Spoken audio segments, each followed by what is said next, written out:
want to encourage you to be ambassadors. Be good ambassadors as you go there. Commitment, diligence, so that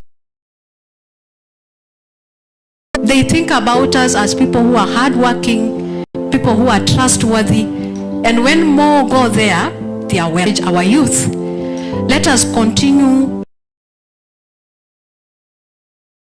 Every day, let it be a learning. There is no end to learning. We are working, but we are still going back to school and going back just to acquire a skill that can help us to stand out. Because in the times we are living in, you just need to stand out. If you don't stand out, you'll be left. So acquire marketable skills that will help you to stand out and be noticed out there.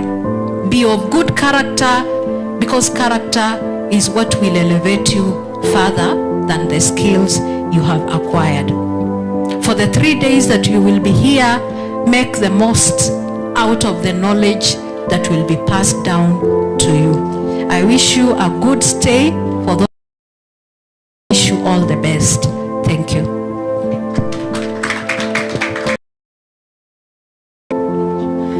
Thank you. Yes, thank you very much. Is NEA here yet? A representative from NEA?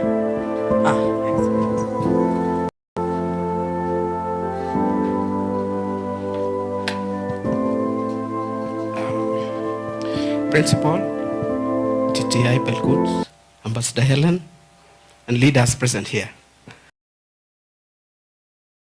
Yet to go for opportunities outside. Good morning. My name is Nikki Sigei, in charge of South Rift, and I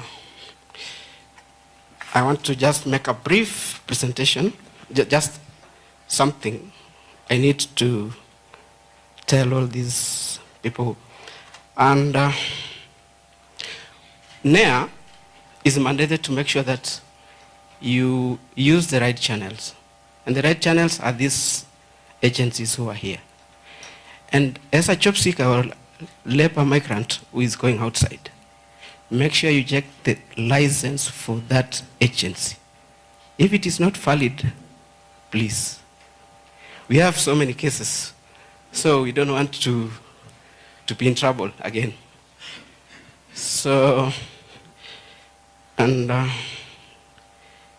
what I also want to say is that if there is an agent who is charging a fee, please tell the job seeker, because nobody pays for your air ticket and the visa. So unless the Diaspora Affairs has organized for you, please, the agent will tell you, I charge a fee.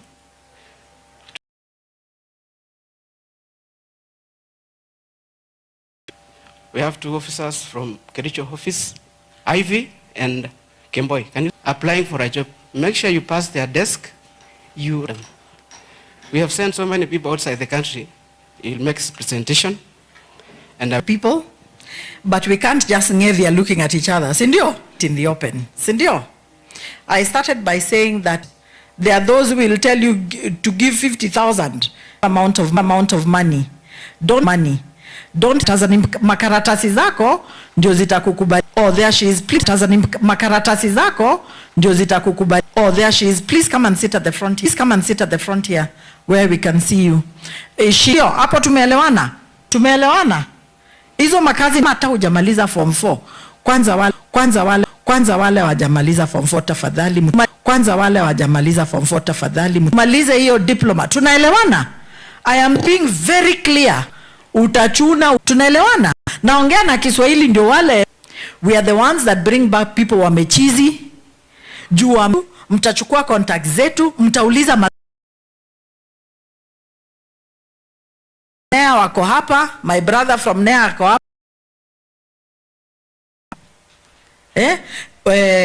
Huyu Mugwanja amekuja ananiambia gani? Umushawahi kuona watu wanaingia ndege sawa sawa?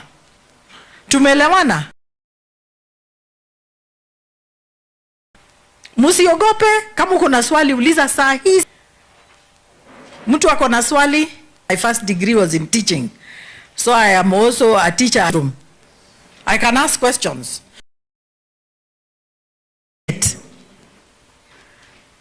Huyu anaangalia kando kando. Grey na black. Sasa vile tumeongea grey na black. Sasa vile tumeongea. And then? Yeah, tumeongea. And then? I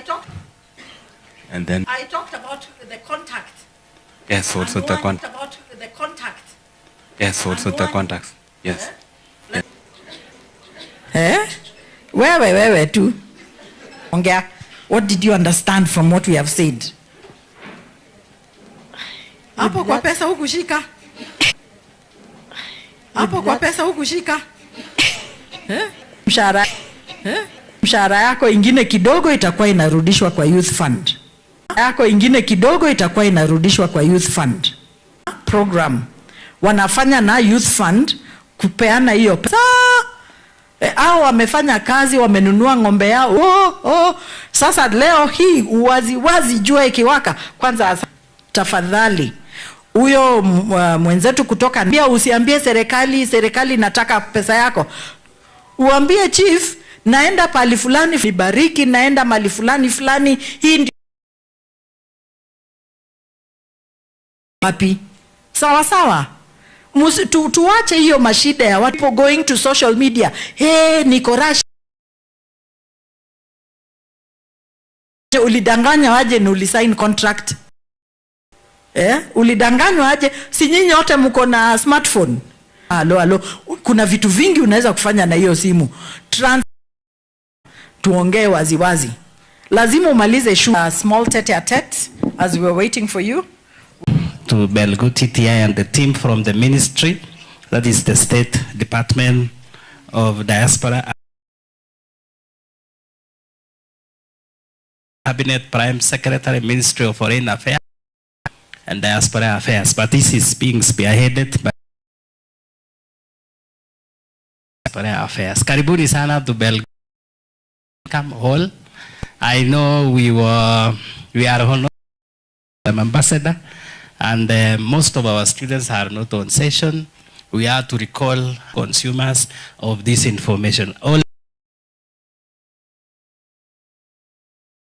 for this 3-day there is another ministry, and I believe along the way we will also have our principal secretary for the State Department of Tibet. Dr. We have almost crossing 100. Nelson Koechi has really supported the growth of this institution, and we want to say thank you. We want to say also the Department of Tibet for supporting this institution.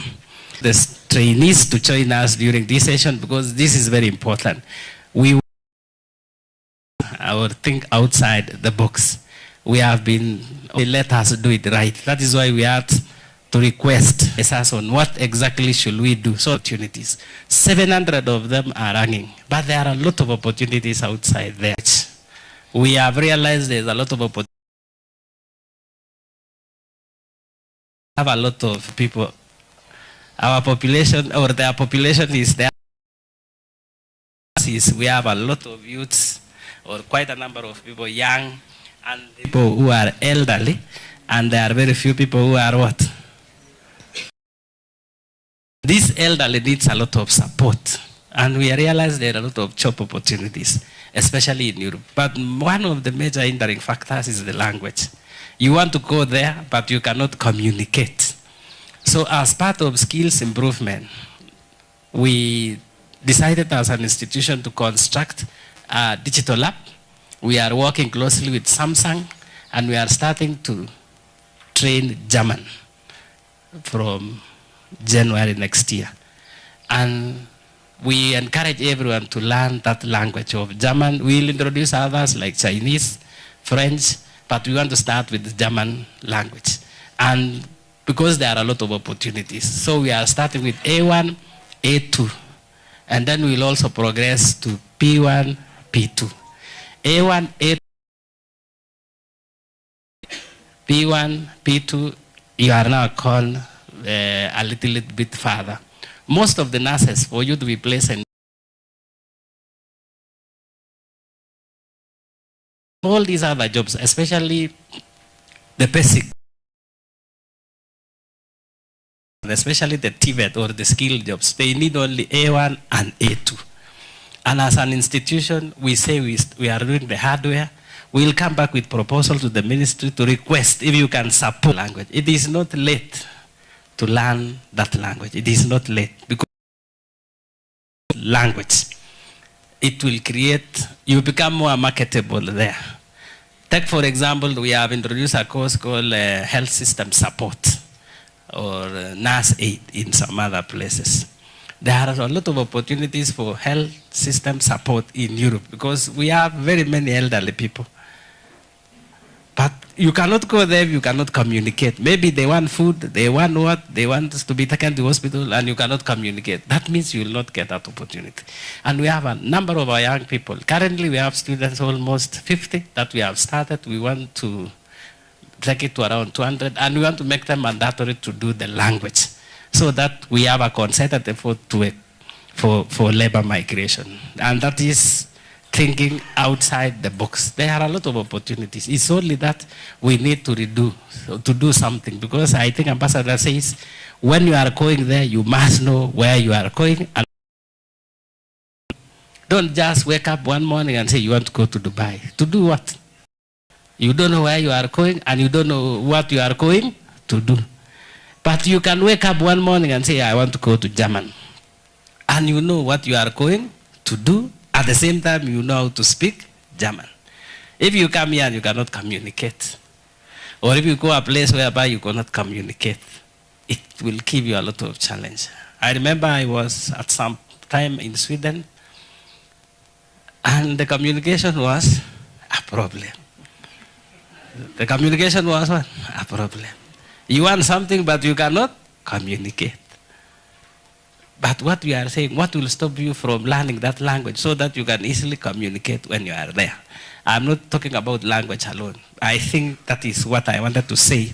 As an institution, we have started to do something, doing things differently, not the way other people do. As this institution, I believe this will be a very eye-opener for all of us, for our trainers, for our students, for the community, for even the people who are interested to go for abroad.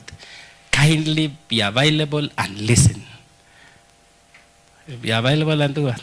Listen. I've been doing some research. And if you go there, especially on the health sector, you will earn around 500 to 400 per month. Because you will earn in, is it euros? 500,000 to some, you can start from 200, 300, 500, like that. How many people earn 500,000 in the country? I was also talking to my trainers. If you can earn 500,000 per month, times 12, that is equivalent to 6 what? If you have a contract for 3 years, that is equivalent to? Yeah? It's equivalent to 18 million. If you are a trainer, employed as a trainer, how long will you take to make 18 million? You can work for 15 years or 20 years to make what? 18 million. Or you can even retire without making 18 million. Why don't you take such challenges? It's a challenge and risk. So let us learn from this team, especially from the ministry. The ministry is here to guide us so that we do the right thing. So that is a quick story. Ambassador amesema usiamuke tu unasema unaenda Dubai na ujui unaenda kufanya na ujui unaenda wapi. Ndio unafika huko unapata problem. You cannot communicate. Watu wa Jabanu Dubai wanaongea nini? Which language do they speak? And if you communicate, when you are not able to communicate, inakupea more problems than solution.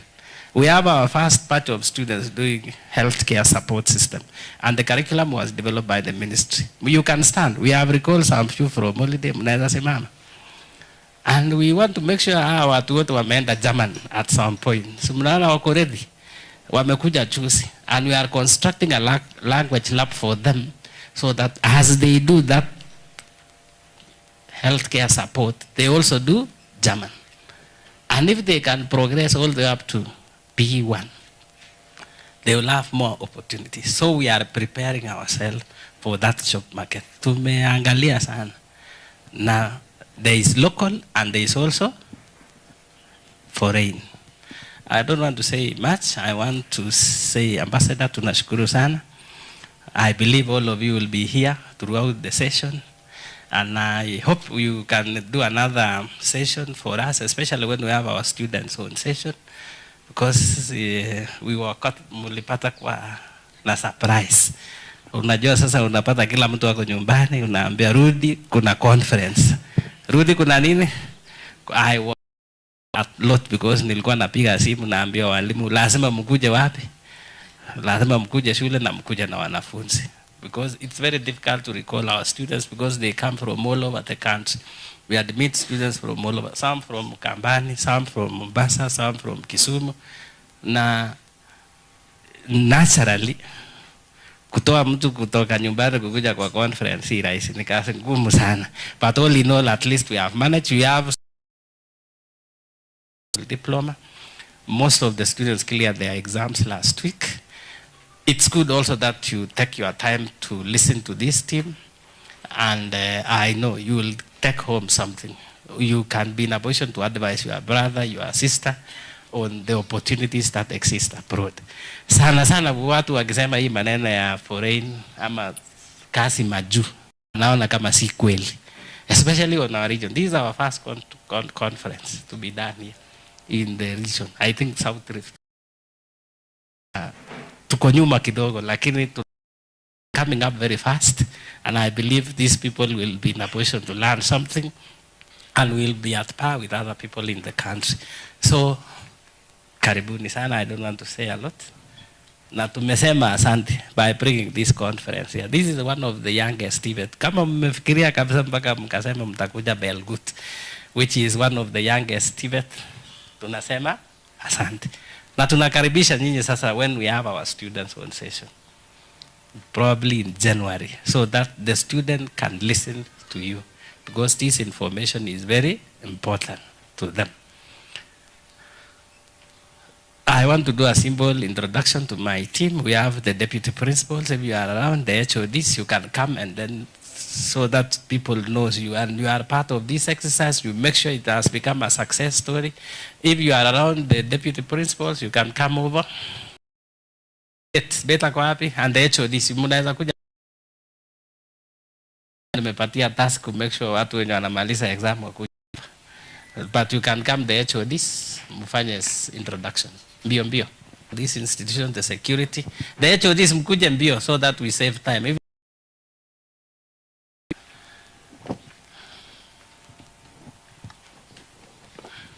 We have 11 departments. Academic departments. We have also other support departments. And surprisingly, Madam Ambassador, most of our trainers are young people. They are Gen Zs. Ukijaribu kuangalia wote wako under almost under 35, most of them. We want to thank the government. We were also given 50 of them. 50 under the recent recruitment. We were given 50 public service trainers. They reported that, but they will be back on 17. Initially, we were 50. The government added another 50. And they are reporting in the next 2 weeks to do the job. They can do Mr. Bet for self-introduction. Mr. Bet is our deputy principal in charge of administration. We have also the deputy principals in charge of academics. Amerudisha mtihani huko kwa container. They can do self-introduction. Thank you so much. You say your area of specialization. Thank you so much, our principal and the officers from the ministry. We are so grateful that you found time to be here. My name is Hilary Bet, the deputy principal in charge of administration. And as the principal said, we are 2 deputies. My colleague in charge of academics is Mr. Nicholas Cheruyot, and he has gone back to the neck container, returning the exams. I am an automotive engineer, and I train automotive engineering here. Thank you so much, and welcome. Thank you so much. All protocols observed. Good afternoon. I'm Rael Chirio, the Dean of Trainees here at Belgut TTI. I also want to welcome you all. Feel at Belgut, karibuni sana. I am a trainer of fashion and design. All protocol observed. Morning. My name is Gloria Chepkorir. I'm the head of marketing in Belgut TTI. We are so proud for having these diaspora affairs. I normally watch Diaspora Connect every Friday in Citizen, and I admire working outside, not only outside, but specifically of United States of America. And I know I'm going. So if I want to go there, why not you? Thank you. God is good. Thank you. We really appreciate. Let me give you a testimony. The other day, 2 weeks ago, I have a neighbor of mine at home who wanted to sell. He didn't get a prospective buyer. Yes. So when I heard of this, then I said, actually God's time is the best. The very seller came to me. He told me, you know what, Mwalimu? Let me give you this portion because I have an agent who has really pressed me so much. He wanted 300,000. You see that? Within a very short span of time. So actually, Ambassador, we really appreciate. In fact, this conference has come at the right time. When I look back, at some point even me, I really yearned to go abroad. But I was asking myself several questions. So I think the golden opportunity is here with us, and we are going to take it faster than we can. So thank you very much, our trainees, and even my colleagues. Let us take up the challenge. For we say what? Time is money. So let us take this challenge positively, and we really appreciate. Thank you very much. All protocols observed. Good morning. My name is Kirui Geoffrey. I'm the HOD for Mechanical and Automotive Engineering.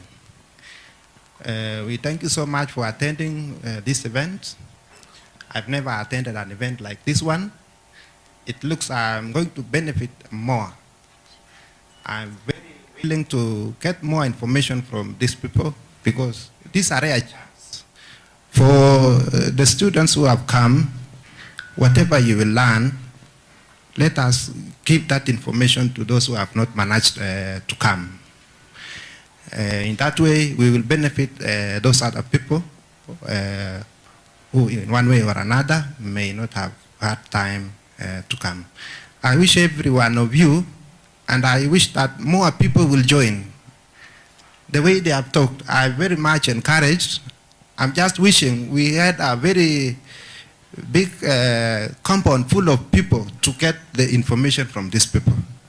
So for the few of us who have come, let us go and disseminate the information well, so that we may reduce these other problems we are hearing on social media and this fear that people do not want to go abroad. And by doing so, I think we will move our country forward.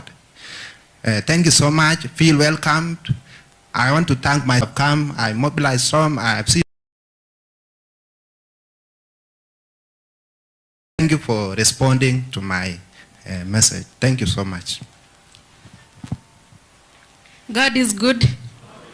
My name is Nelly Rono, Deputy Head of Department Fashion and Design. Welcome to Belgut TTI. Thank you. Good afternoon all. I'm Flora Rotich, the Head of Department Applied and Health Sciences, and we welcome you all, Ambassador, and the guests who are with us today to educate us, to give us more information on the opportunities abroad. In my department, we have the caregivers, which I'm very sure, and the nutritionists, I'm sure they'll get the opportunity to go there, because we heard that the population there is how? The elderly are many than the youth. So in my department, I can offer the students to go there, take care of the old who are in the abroad. So we welcome you and we thank you for visiting us. Thank you. These are some of the HODs. Others are also in the examination session. And we are learning. Mr. Bet was sponsored by the government. He was in Japan to do masters for 3 years in automotive engineering. And I was asking, was it Japan? Japan, yes. And I had to interact with him. What was he eating in Japan? I think he was concentrating more with seafood. And you can say something about Japan. Thank you so much, Principal. The first thing that I want to say about Japan is there is no ugali. But at the end of it all, I managed. So I want to encourage the youth, the young people who are here. I think out there are so many opportunities, there are so many privileges compared to back here at home. I want to encourage you. There isn't anything good that will come until you take that step. So I want to assure Ambassador and the rest of the people here that we will give out our testimonies. I was a student when I was in Japan, but I also got the opportunity of working as a student. When you go out there, you're given a work permit. I also did Japanese language. And I wish I could get one person here that we can interact in Japanese. But I want to say thank you so much, Pano Principal and Ambassador. We are so happy. I wish from this institution and even around here, we get as many youth as possible so that we will have a testimony to give just the same way I'm giving mine today. Thank you so much. Okay, because of time, at least you are learning and you have seen, for example, that some people have gone abroad. We have our students, they also came back for graduation, especially those who are doing agriculture. They are in UK, I think 4 of them. Some are in Israel. So it is possible to go outside the country, and it's possible. The only thing that we need to do it right. So Ambassador, I don't want to take much of your time because this was your day. We want to welcome you to open this session officially. At least the community is also joining us. I have seen some people from the constituency, and you can pass the message. You now become the ambassadors through the ambassador. You become the ambassadors of foreign. United Foreign what? Diaspora Affairs under the Ministry of Foreign Affairs. Karibu, Ambassador. Thank you very much. So I didn't come alone. I came with my colleagues. Please stand up if you know you call yourself my colleague. Turn around for people to see you. Mnaona hawa watu? Hawa watu ndio mtawauliza maswali. Muangalie vizuri. Huyu anaitwa Shukri, Daniel, Jar,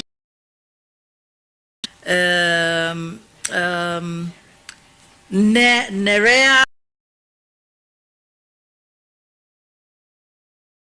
our MC. We will just, Janet is seated at the back and there is somebody I can't, with Konrad Adenauer Stiftung, and one of their representatives is here. She's called Esther. She'll come and greet us for 1 minute. And then after this session, just for the Comfort College, it was to the whole constituency. That tomorrow we'll have a larger number. The notice was a bit short, so maybe some larger number. Well, for you who are coming from the community, please spread the word that we are looking forward to also speak to other people there. So we are hoping that there are some of you who are qualified. Remember, and part of qualification is what our principal was talking about, the language element.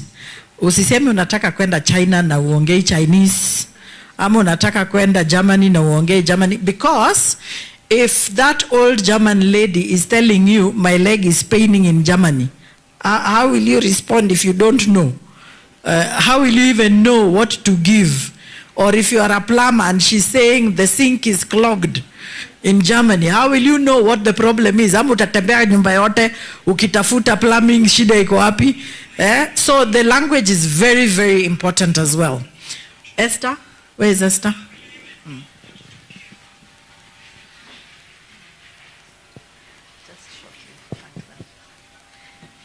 Hi, how are you everyone?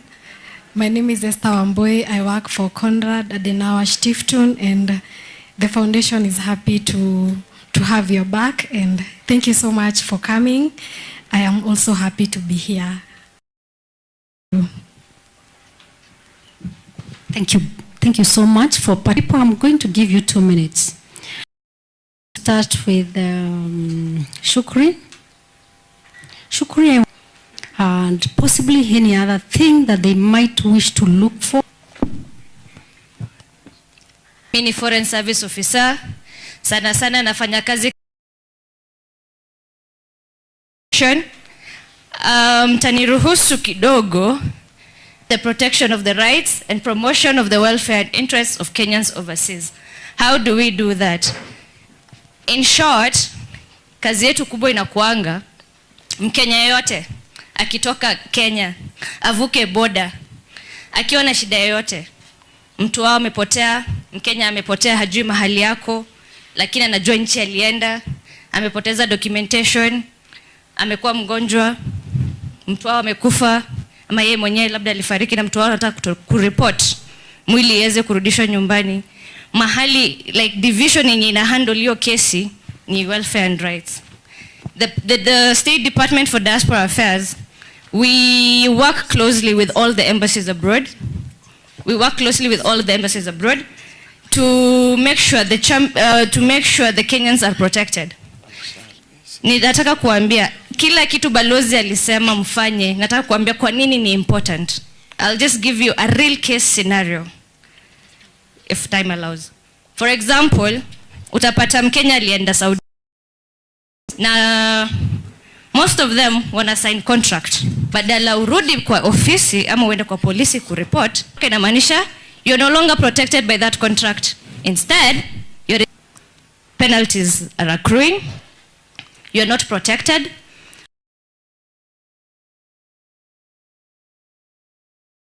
Na ukienda hospitali na uko there illegally, unashikwa. Bahati mbaya makosa ikifanyika mahali ujipate you got pregnant. You cannot go to a hospital and give birth. Why? You're there illegally. Ulikemboi contract. So what happens? Unaenda unajifungua kwa nyumba. Complications happen. Hakuna daktari. You can die. Unfortunately, again, juu ulikemboi hauko kwa contract, ukikufa, nani anakurudisha nyumbani? Your family. Itabidi mzazi ameenda muuza shamba mahali ndio aweze kupata hiyo pesa ya kurudisha mwili wako nyumbani. Sio ni kukosea mzazi? Ama haya, ulienda ukajipata unatembea huko nje unatafuta kazi, again out of contract, utashikwa na polisi huko nje, utawekwa ndani, utasema ulikuwa unafanya nini? Hauko kwa contract. But ukiwa ndani ya contract, ukiwa mgonjwa, hospitali yako unalipiwa. If anything happens, your ticket is unalipiwa ticket yako kurudi nyumbani. Shukri, you are 2 minutes. I know. But all I'm saying is kila kitu balozi alisema, it's important to know that you need this contract. You need to know what the contract says. You need to sign that contract prior to you leaving. It's the same for other countries as well. Natumia tu Saudia kwa sababu najua that is what most people here are familiar with. If you and kindly, I want to give you a phone number, a very important phone number, that in case any person, najua kila mtu hapa anajua mtu maju, inaweza kuwa auntie, inaweza kuwa neighbor, inaweza kuwa anything, yenye ako na distress mahali, namba yenye atapiga simu, please muandike 011, mnaandika 0114 757 002 0114 757 002. Hii namba ya hiyo division ya welfare and rights. Mtu wako akiwa na shida yoyote mahali majuu, hiyo ndo namba mtapiga. Ni sawa?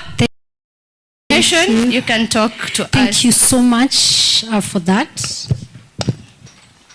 Thank you so much for that. You also notice that we have missions across the world. So the first point...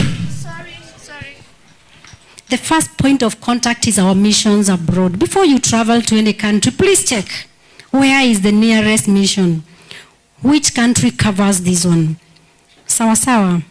And the other thing that she is also very elaborated very well about the where to call, where to get help. But sometimes things happen. The country with a good contract, maybe down, anything is possible, right? So you still need to call the number. I'm going to invite Philip. Philip, jobs. And how to make sure that the jobs that we get outside are really genuine. Where are they? Yeah. Thank you for research and advocacy unit. So, actually, my session was supposed to be around 1 hour. But I'll just touch on the 2 mandates that we have on this. So we liaise with the Ministry of Labor to do 2 things. One is to implement what we call global labor migration strategy. 2 is we liaise with the Ministry of Labor to secure displacements abroad. Sasa hii kazi watu tunapata aje majuu. So government to government, we do something called labor market intelligence research. Okay? So tunaingia Germany through, of course, with our embassy, na tunaangalia hii Germany iko na sekta ngapi.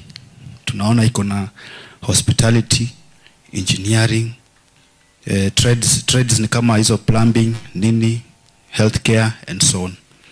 Na tunawauliza mnataka kiwango gani ya qualification ya hawa watu ambao wanahitajika kufanya kazi, na mnataka watu wangapi. So tukiongea namna hiyo, tunafika mahali tunasema sasa wacha tukae chini tukue na mkataba. Mkataba is a contract, is an agreement. Tukishamaliza kufanya agreement kati ya, natumia example ya Kenya na Germany, kumaanisha sasa tuna discuss kila kitu. If a Kenyan migrant worker comes to Germany, that whole cycle, time that they go back to Kenya, what will it look like? Verification of job offers and job orders. Kazi yangu niko na links za embassy kutupitia sisi, then when you get there, kama mwingine juzi alikuja akaniambia amepata kazi, ambia boyo torto chepkondo, kazi mingi sana ya ambayo which is not legit. So I just want to leave you with kazi maju.go.ke.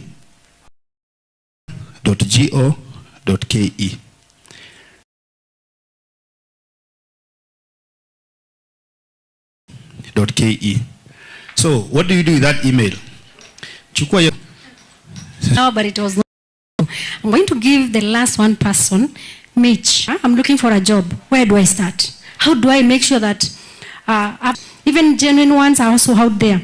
So how do I ensure that I'm what is supposed to be under the government laid down procedures? First, you're supposed to check that it is very valid. And letter which is sent to the PRAs, right? You have to be very cautious. And what else? Yeah, I think that is very important for a job seeker. Check it. I know these people know.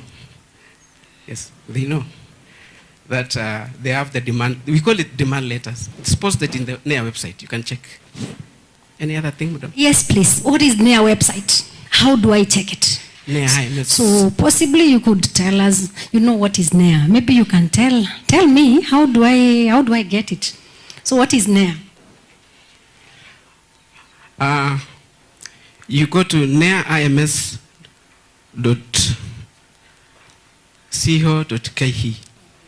which is National Employment Authority. Yes, you can just write National Employment Authority. Yes. Then it will give you the link now. Yes. To check these job orders, to Yes. check whether a company is legit Yes. or not. Yes. Thank you so much. What do I need to do before I leave the country? Before you leave the country, make sure you have the contract first. The contract is very important. And you have to register with NEA as a job seeker, so that we have the data, just in case we miss it, we liaise with Diaspora, then the data is very important for us. Is that okay? Thank you so much. Yes. Asante sana, National Employment Authority, for the clarifications. We work closely with NEA, we work closely with the Ministry of Labor, and we also mentioned that we have somebody from youth. Is youth still with us? We had a youth officer working in the constituency. Kindly and very briefly, we talked about the fact that the government is rolling out financing the labor mobility. Would you briefly explain to us whether you have any product that is targeting the youths, and how can I access it when I want to go abroad? Asante. Okay, thank you very much. Good afternoon, everybody. My name is John. I'm the youth officer, Belgut. Now, briefly for the youth who are in Belgut, we have under Youth Fund what we call Kazi Maju. Now, in Kazi Maju, first of all, like the NEA people have said, you have to have a contract. Now, what we will provide as the ministry is up to 300,000 that will enable you to travel to wherever you've been invited for the job. So whenever you have a contract, visit us in our office. Our office is in Kericho. If you can't find anybody in Kericho, I'm in Belgut, Sociot. So thank you very much. Welcome. Thank you. Thank you so much. You said for the youths who are in Belgut. What about the other youths? For the other youth, you are welcome. We work for the whole country, and we are available. Our office in County Commissioner's Office, Kericho Town. Sawa sawa. Asante, asante. Thank you so much for elaborating that.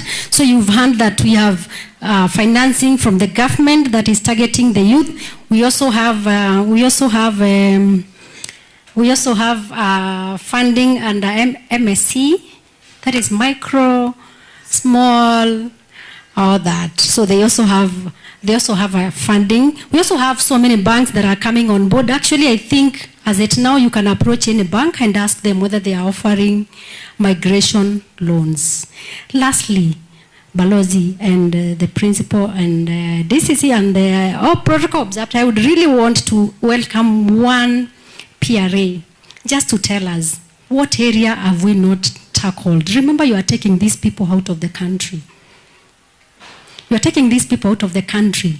Most of it is not G2G. What my colleague here said is that they are G2Gs. G2Gs is government-led, but they are majorly going out of the country is driven by private recruiters. So what are some of the things that you would wish to tell these young ones as they come to your booths? And by the way, I don't even know what jobs you are offering. Most of you did not even tell us the kind of jobs. I'm here, I'm doing hospitality, I'm doing so many other courses. You guys, you didn't tell us which booth to come to, what are you offering in your booths, and which booth should I target to come, so that when we get out of here, we really don't squeeze so much into one booth. Maybe if you just elaborate so that when they get out of here, they really know they are visiting these booths for these general jobs or these skilled jobs. Madam Margaret, you are very key. You said it's skilled jobs. So for Silveray, it is skilled jobs. What about the others? What did you say? What are you offering? 1 minute each, just to tell me what will I find in your desk, and not just taking my names. Thank you. Good morning again. Or it is good afternoon. Afternoon. Thank you very much for this opportunity. I'm Penina Rono. I'm here on behalf of Ron Consultancy, and we specialize in construction workers to Israel. We have around 30 people there, and the diaspora know that, and they are doing very well.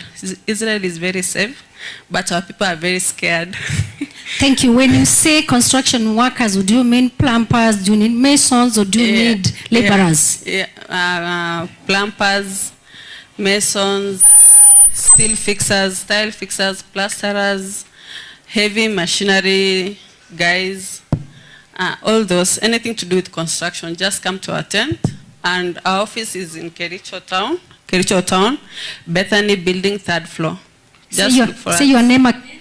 Penina Ron. Rono. No, Yeah. the agency will be Ron. So visit Ron for that a list of construction or in the construction sector. Yeah, everything. Asante sana.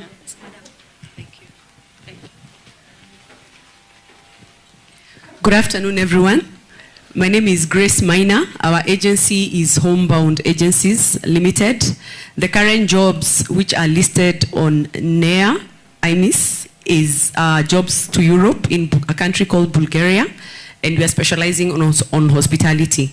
The one thing I'd want to tell candidates is that because we're in the process of opening up Europe, it's a slow burn. We call it a slow burn. It's not what you need to sign up today and expect to leave tomorrow. So you have to be very, very patient from a period of about 6 to 9 months. So you're welcome at the booth to learn more. Thank you. Thank you so much. When you say hospitality, what do you mean? You know, in the hospitality sector, we also have cleaners, we also have people who are making the beds, all the way to chefs, right? Thank you.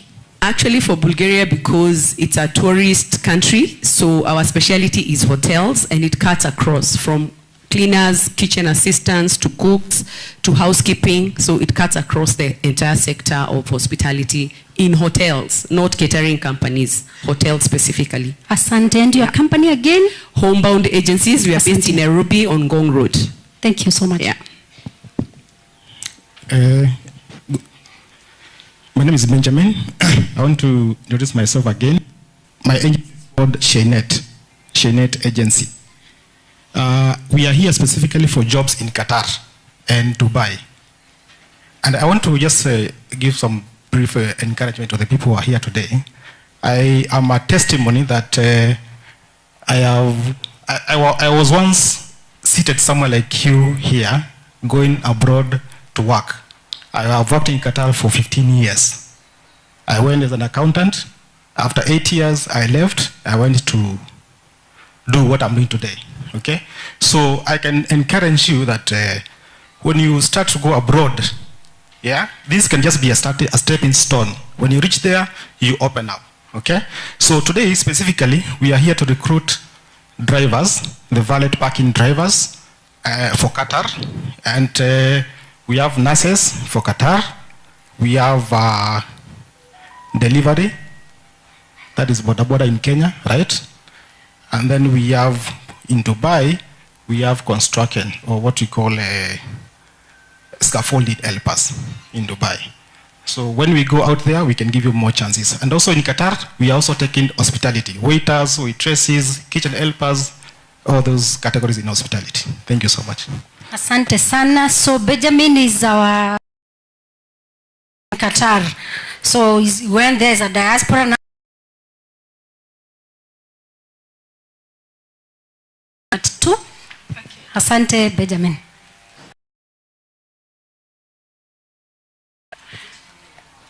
Okay, my name is Farhia.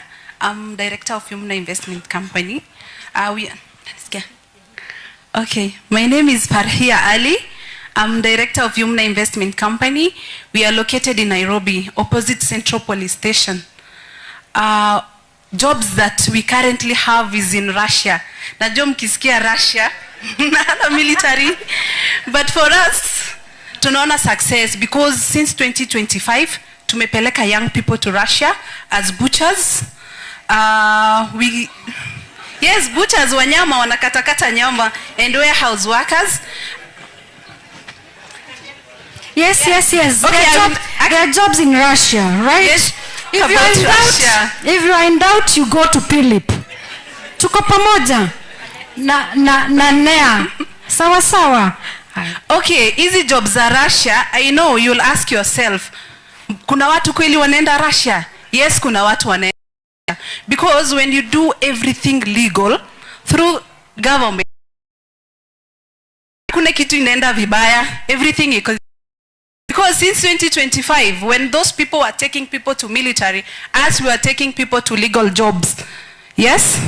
Because you can go to NEA portal, NEA NIMS, sawa.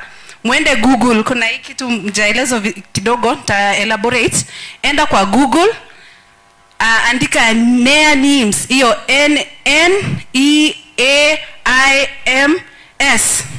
Then utaona verified agencies. Actually this new platform inaonyesha kila kitu, black and white, sawa? Utaona all the jobs that are available. And for Russia, we are working hand in hand with the Ministry of Diaspora. Ambapo, when our employers on the other side want jobs, okay, they want jobs, they go to our embassy in Russia. Okay, when they go to our embassy in Russia, wanasema we want these people, this number of people from Kenya.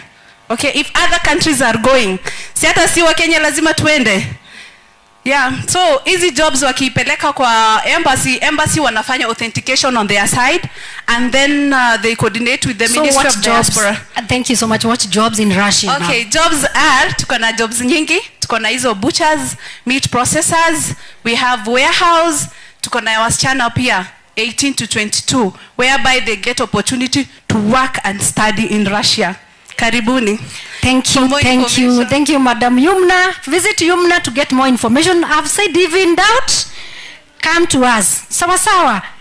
Ukienda upewe kazi ukuwe na shake, please come to us. We'll verify.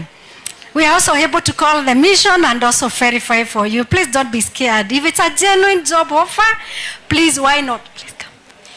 Please. Thank you so much. I and Yumna, my name is Halima Abdul Rahman, and I'm the director Wings.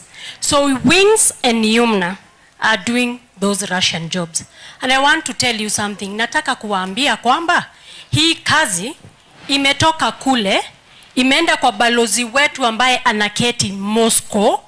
Balozi walienda huko wakaangalia, wakaona hizo kazi ni za ukweli na ni za haki.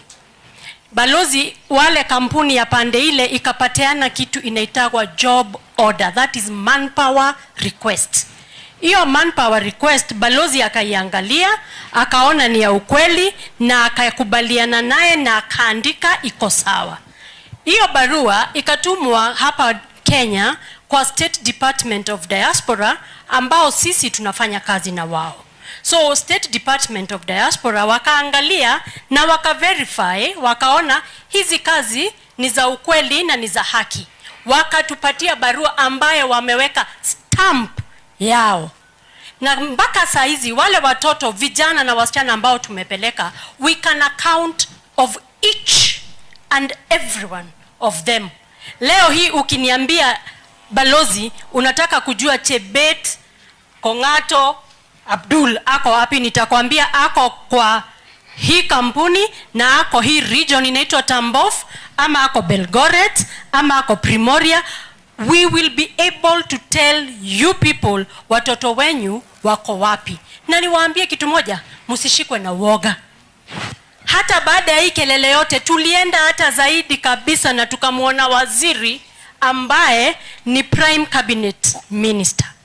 Na alipoenda kule siku ile kulikuwa na kelele ya watoto wetu wameenda kwa vita sijui nini, akaenda na akakutana na watoto wetu sisi ambao tumepeleka huko, na vijana wakamuelezea waziri, sisi tuko salama, tunatengeneza pesa. Please just go straight. What jobs are you offering? Tunaendelea na tuko salama. Kwa sasa hivi tuko na tractor drivers, madereva ambao wanalima, wanapiga haro, wanaspray, wote hawa tuko nao. Tuko na meat processors, tuko na butchers, tuko na pig farm operators. Na kuna nyingine ile ya wasichana wa miaka 18 na miaka mpaka miaka 22 wanatrainiwa, so they are coming back home with a professional certificate. They can work anywhere else na wanalipwa wakifanya kazi. Na for further information, if you want to get all those details, pesa ni ngapi wanalipwa, tafadhali njoo kule. Tuko na kazi zingine za nurses na walimu wa kupeleka Amerika. Kama kuna mtu ako na hiyo qualification aje huko nje, tutamsaidia. Asanteni sana. Thank you so much. Thank you, Madam Margaret. Please, you may close the chapter now. Thank you. Thank you. As I said, I'm Margaret Mugwanja. We run Silver HR Company Limited. We send skilled and semi-skilled workers. And currently we are looking for warehouse workers. We are sending them to Saudi Arabia. We are also looking for mechanics, motor vehicle mechanics. I was happy when I had the deputy principal. He's an automotive trainer, so I'll talk to him. We are looking for nurses to go to actually all professions, the language. So when I heard you are starting a Japanese school, it's it will give you more information. Thank you. Thank you so much. She's an ethical recruiter. You'll not pay anything to. Now, Balozi, I'll be guided on how we will move because of the crowding of the students. Mwalimu, maybe back to you. Asanteni sana. See you all outside. Please spread the message.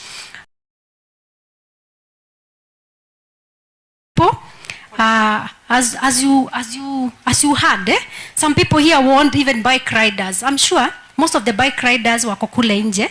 They really need to come tomorrow and the day after tomorrow so that they can get the jobs that are there. Even the information is really important for them so that in future, in case they may be willing to get such jobs, they know the processes that somebody should follow. Asanteni sana. See you all and all the best.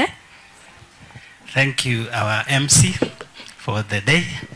I want to reinforce something. When there was somebody who talked about butchers in Russia. It's actually, there is a lot of opportunities. The CDAC is developing a curriculum for that. We were with principals at Kenya School of Tibet, and we realized there are a lot of opportunities for butchers or meat cutters or meat processing.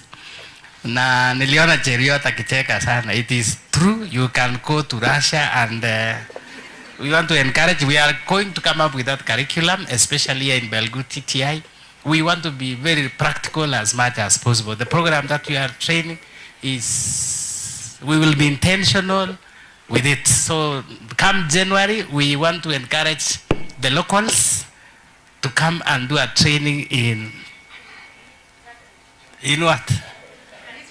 Meat processing, because there are a lot of opportunities outside in the country. So, Napia, Japanese, the language lab or the language lab that we are developing here in Belgut TTI will be cross-cutting. It will be for all the languages, because what we are doing is this hardware component, which is we are partnering with Samsung. We are putting up 50 workstations. That means we can do around 150 students per day, and we'll do all the languages. German is one of them. We'll do Chinese, we'll do Japanese, so that we enable you, we empower you for the job opportunities outside the country.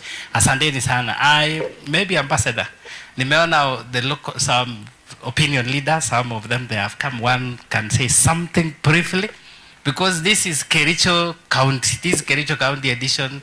Not only one constituency, we were to hover. When you look at the program, it says Diaspora Job Program for Kericho County Edition. This is the first one, and I believe we can have another one. Maybe one of the opinion leaders, kuna wageni wamekuja, I can request one to kuja aseme chambo na pia tusalamie. Nimeona former NAT Secretary Koske, you can come and say something.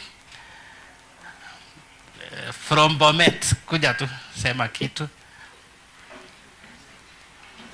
And what we are simply saying, if you know there is somebody who is at home, we want to encourage wakuje shule so that they can learn these skills and they can get opportunity. There's a lot of opportunities. Sisi, especially in the South Rift, tulichelewa sana kwa maneno ya Tibet, but we are becoming aggressive right now so that we move everyone. We want to encourage students who have cleared Form 4. Kindly come and pick a course of your own choice. We are admitting students for September intake. There is a support, there is a program which is being sponsored by the area MP of 1,000 students.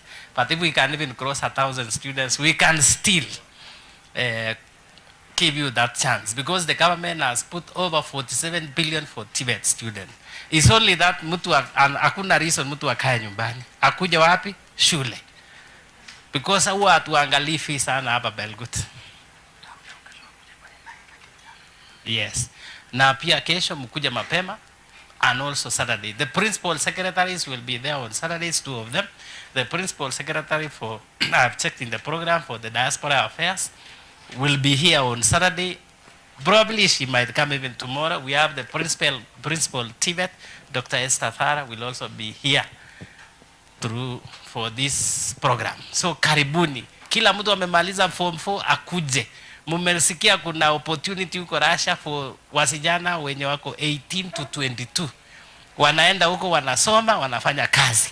Kama huko na sisters and brothers wako nyumbani, wakuje kwanza wapate skill na waende Russia. Na msiokobe Russia. Can say something. Just 1 minute. Najua ambassador waje tuchukue only few minutes and then we go back. Our principal, the college administration,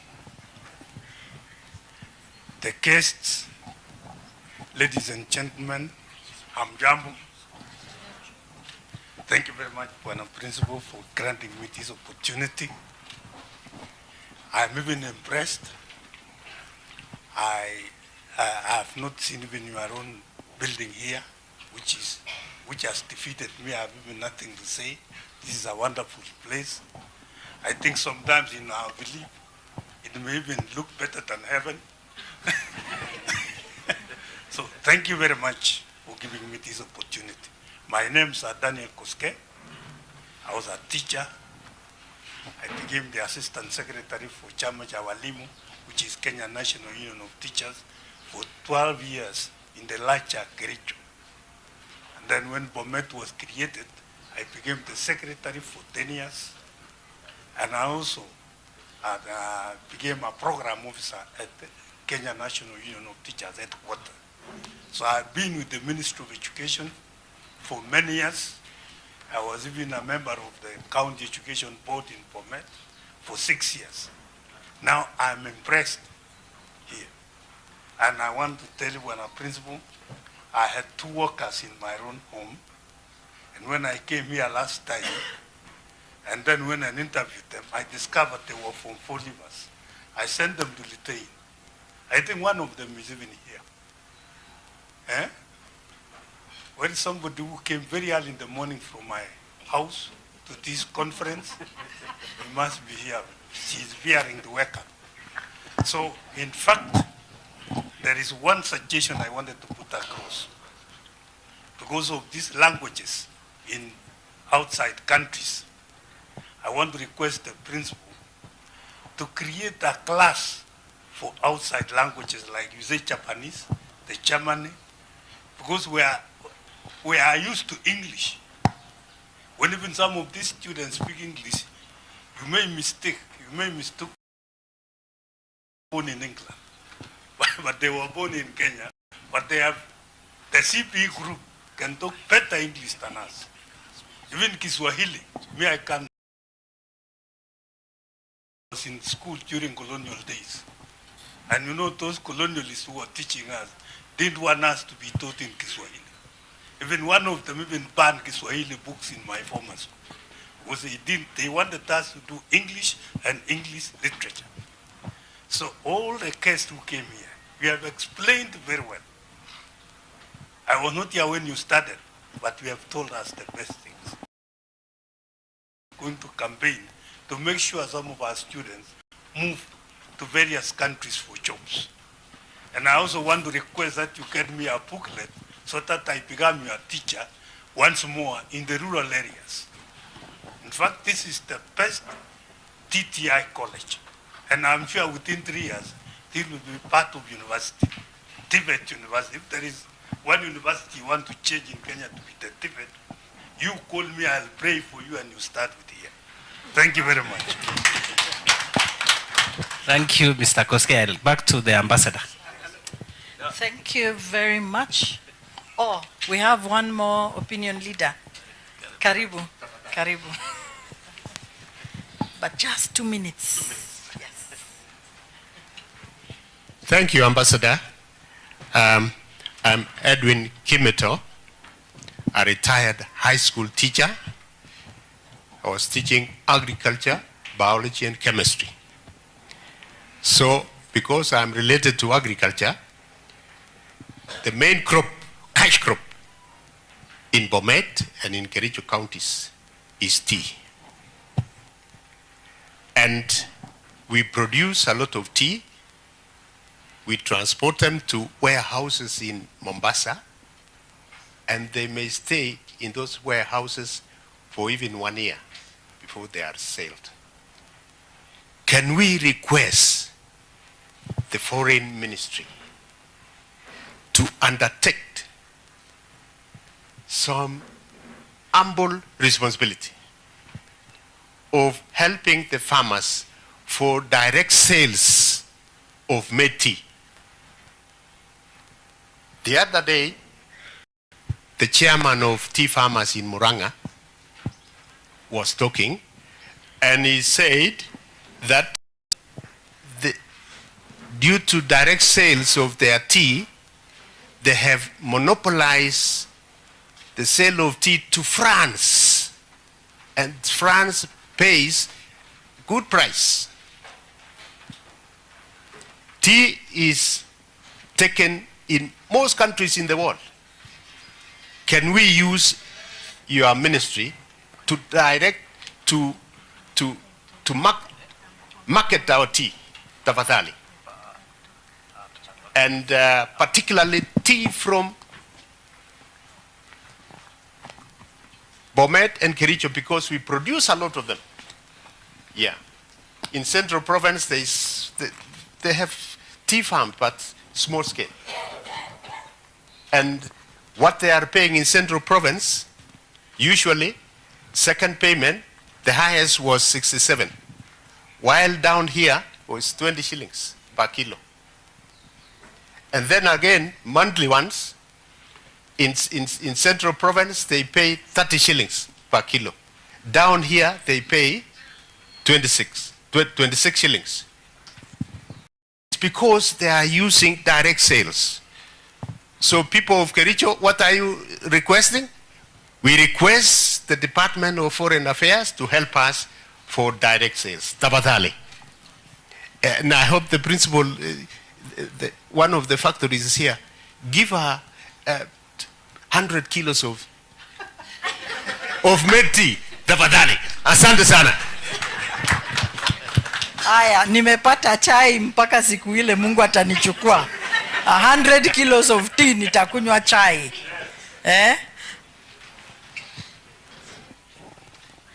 There was just one thing that has given some of my colleagues a bit of discomfort.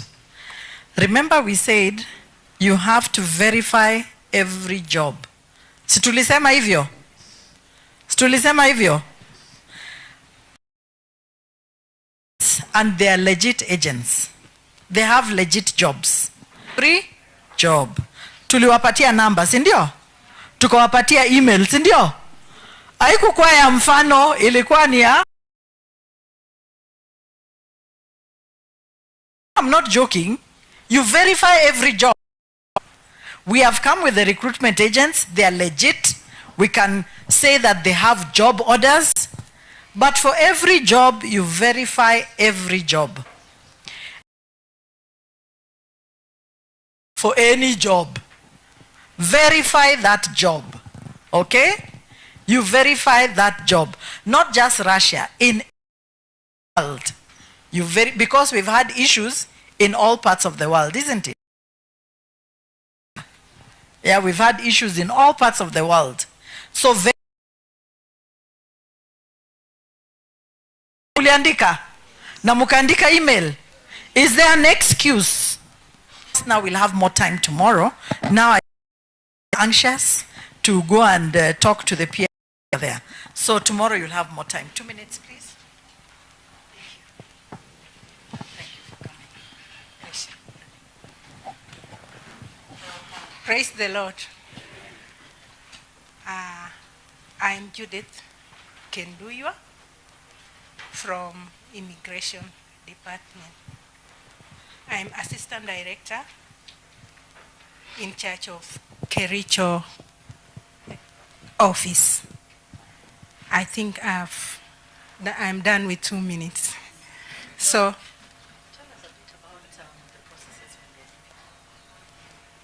Yeah, let me get questions from them.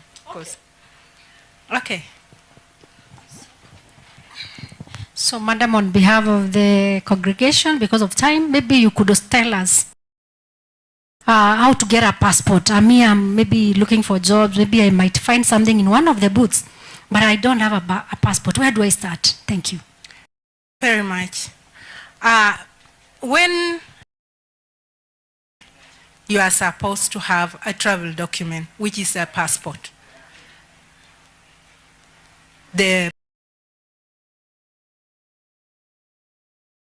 on what to do from the cyber, the requirement, some of documentation,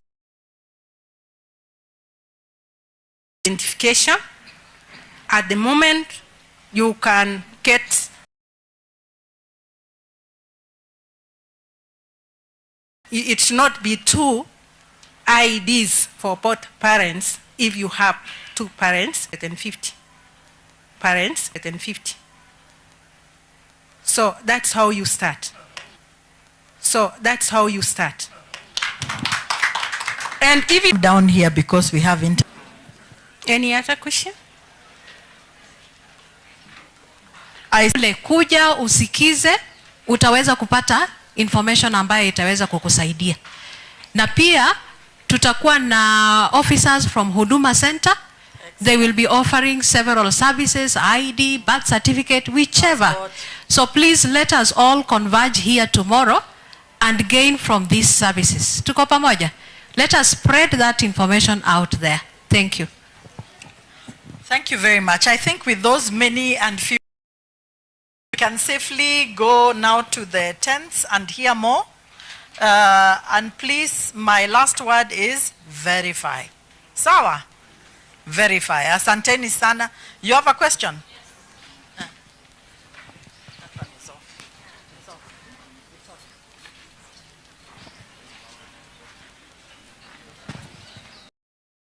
Good afternoon. I have just one question to the agency. Do you provide parents in case someone goes to that country and gets sick?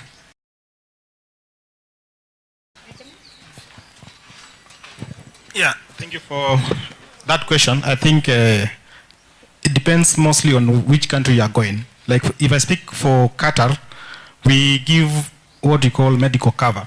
Once you reach, you get your ID and your medical document. Another question. Is there a dispute policy? Yes. With the employer offer, when I arrive, what support does your agency provide? Any other? Done.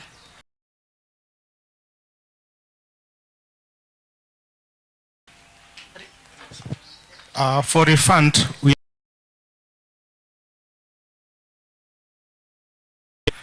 have the embassies in each country. So embassy first. You I report, think she meant before you leave. Before you leave? The money. Yeah, we normally, and you have given us money, we refund 100%.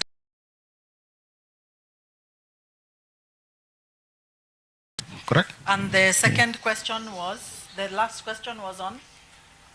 You arrive on the other side, your employer or your sponsor. The first point, like I was saying, is the embassy. If there is an embassy in that country, and I think we are covered in most of the. So for us, I said I have an office in Qatar. So they come to my office, I refer them to the embassy. Then from there with the embassy, we liaise change in the contract. You understand? Because there's when you reach there, the same contract should be the same. Sawa sawa. So ikifika pale usikie mshahara hapo ulipewa 60,000 na pale kwa ground ni 40,000, you should not take that contract. Ni kweli. So in this case, we liaise very closely with the embassy. And if on the other side, we have our bosses here, the NEA, okay, and this office. So in all aspects, we liaise with our bosses. Thank you so much. most importantly, please read your contract. Read, read, read. Don't expect the agent to read for you. Tuko pamoja? Soma, soma, soma. Mali uelewi, tafuta mwenzako mwambie hii inasamaanisha nini. Sawa sawa. Don't sign it until you really sure what you are signing for, because those disputes will arise. Most of the clauses will provide for how to solve for them. And it might be something that is provided for in the contract, maybe that you omitted or you did read well. Tuko pamoja? Ndio Wakenya tupende kusoma, tusome. Thank you, watasoma. Si tumekubaliana tunasoma na uendi bila contract na ulipi bila contract, si ndio? Tumekubaliana hizo zote, si ndio? Sasa we can now go and tusumbuane na hawa wenzetu, tuwaulize maswali ngumu ngumu, tuambie mimi nataka Amerika, sitaki Qatar. Nipeleke Amerika hawa wa Qatar. You have one. Okay, we have a QR code. I hope you all scanned the QR code and you registered.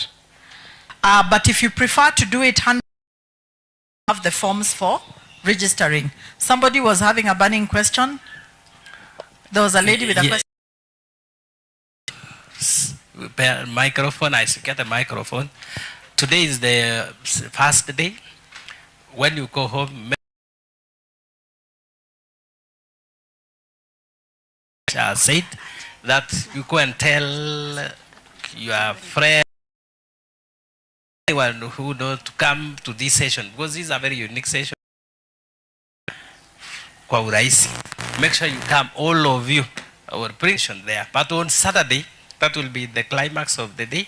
Make sure you, that is when we will be having the principal secretary and the leadership for the closing session. So questions that you might have encountered. So we want to give you that space so that you go and interact with the team. But on Saturday, or anything that you find not to be clear, we can clear with the principal secretary of the session. That will be on. If you are home, the HODs, you can recall them because they are the major consumers of this. It is not only meant for this institution, but the entire Kericho County and even the neighborhood. Anyone who wants to get this information about labor migrations to be available or to come to this session. Karibuni sana. We are the ambassadors, all of us. So kila mtu make sure umeleta watu 10 kesho. Asanteni sana. Balozi, the burning question is to immigration. Briefly, if I have a passport, does it mean that I can travel to any country? What else do I need to know? These are still, some of them are students. What is a passport? What do I need to travel to those other countries? Thank you very much. Let me start by saying, as you know, we have agreement. These agreements, the countries makes considering their relationship.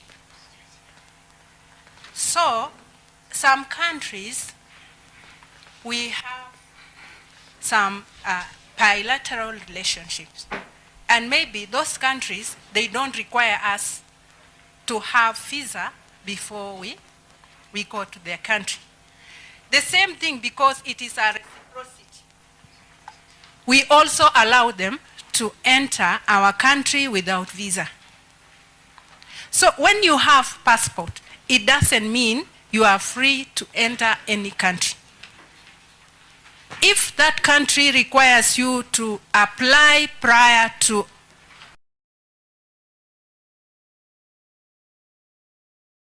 you have to comply with their regulations.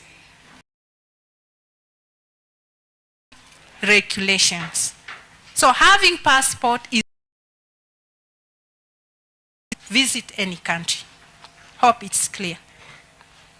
Thank you. Qualify waulize maswali, si ndio?